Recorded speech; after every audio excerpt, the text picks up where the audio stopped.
parents, caregivers, anyone who's concerned about the development and communication and language in their toddler. Whether your child has autism or a generalized speech and language delay, this is the channel for you. On this channel, I plan to share with you most of my techniques and tips and strategies for developing language in toddlers and young children diagnosed with speech and language delays. I'm a play therapist for children on the autism spectrum, and I also work with children who just have language delays. In any case, my strategies will help your child start communicating. Welcome to my channel. So we're going to get started. I'm going to share with you the top 10 toys that I use in my therapy sessions with my children to get them talking and communicating. So my first toy is the FisherPrice Piggy bag. So this is a really cool toy. It's not too heavy. It has some coins in it.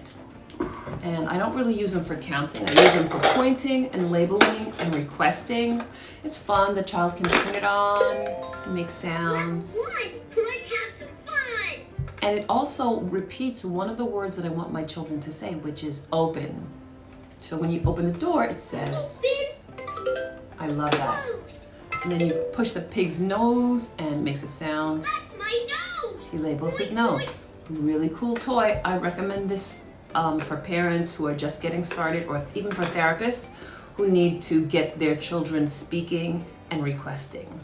The next toy I'm going to recommend is Mr. Potato Head. So it's a cool toy because with this toy, we get to label the parts. We mention shoes, we mention, well, I don't use a mustache actually because a mustache is really hard to put on for small children, so I leave it out.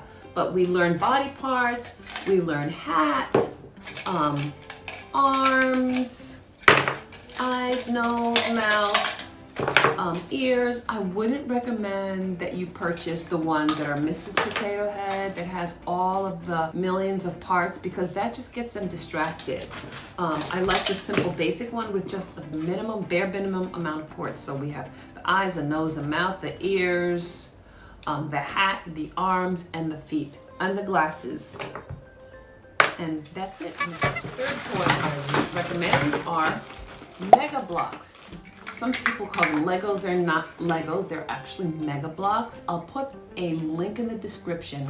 The reason we use this toy is because we can demonstrate a lot of repetitive language like counting. So your child can stack the blocks on top of each other and go 1, 2, 3, and then you just keep going. And hopefully the child will imitate your language.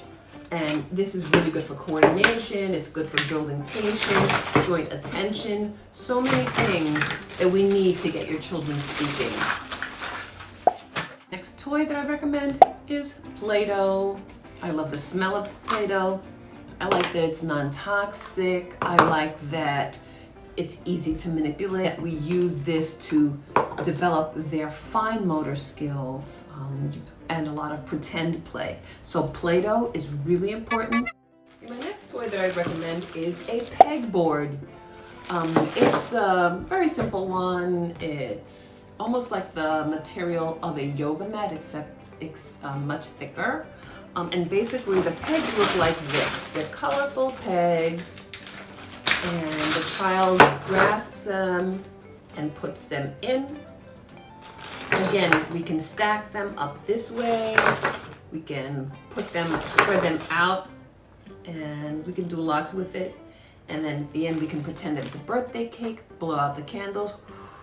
There's a lot of language that a child can learn in playing with a pegboard. Another toy that I request you go out and buy is a baby doll, a very simple baby doll, not the ones that poop, pee, just simple, that you can see all of their body parts. We talk about eyes, nose, mouth, ears, head. Sometimes it's really good to teach body parts, not only on the child, but also in a mirror or look in a baby doll. We also use a baby doll. We can give her baths, put her in a basin and fill up with water, and we play with bubbles, and it's just a lot of fun. So this is a great toy. Any baby doll, not too big, something that your child will hold and they can manipulate. So my next toy that I use are inset puzzles. Now, inset puzzles are not the same as jigsaw puzzles. Jigsaw puzzles, they come in like tons of pieces, 25 pieces or so, and you have to put the pieces together. These are inset puzzles. You see the little cutout that they have here? So that the pieces can go in. What I like about these are by Melissa and Doug. They have these knobs on them that your child can use that they can grab very easily. They can just pick them up and put the pieces in. I love these puzzles.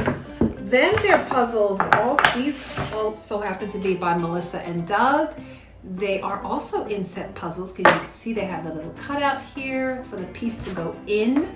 But these don't have the little knobs on them. I mean, if your child has difficulty grasping, you know, the ones with the knobs on them might be a little better. You can just work with them hand over hand if it's tough for them, and after a while they'll get they'll be able to kind of organize their fingers better to pick them up and to put them in. So the next toy that I always take with me in my little bag of tricks is bubbles. So whether you get the big bubbles with the wands, these are tough sometimes. Or the small ones, I like the small ones because they're easy to carry and easy to manage. Bubbles are great. Bubbles, you can get your child requesting to open the container. So again, kids are really excited about bubbles, and it's the motivation they need to get them talking. The next cool toy that you should get are animal figurines. So I have many animals. This is just a few of the ones that I have here with me in this bag. I have a cat, meow, meow. I have a polar bear, roar. And I have a cow, moo.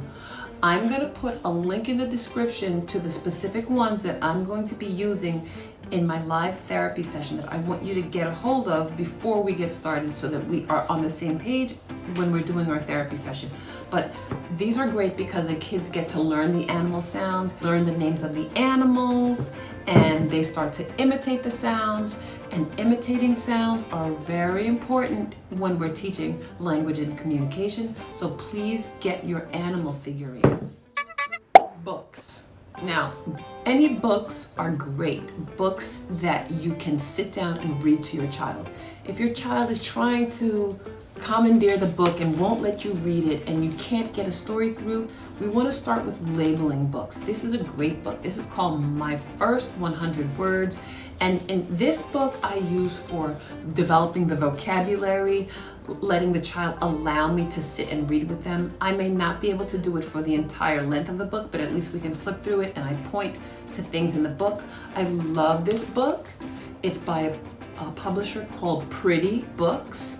And this is like, I use almost exclusively this publisher's books because the pictures are bright, it's small, it's indestructible. I mean, you know, they're board books. You can label common everyday things that a child sees in their environment, in their community. You can name things that they find around the home, some foods, animals. It's really great for points. So parents, caregivers, teachers, there you have it. Those are the toys that I'm going to request that you try to get a hold of, at least one or two of them, so that when I do my live therapy sessions, you'll be ready at least with one of the toys so that we can get started. Thanks for watching and see you soon.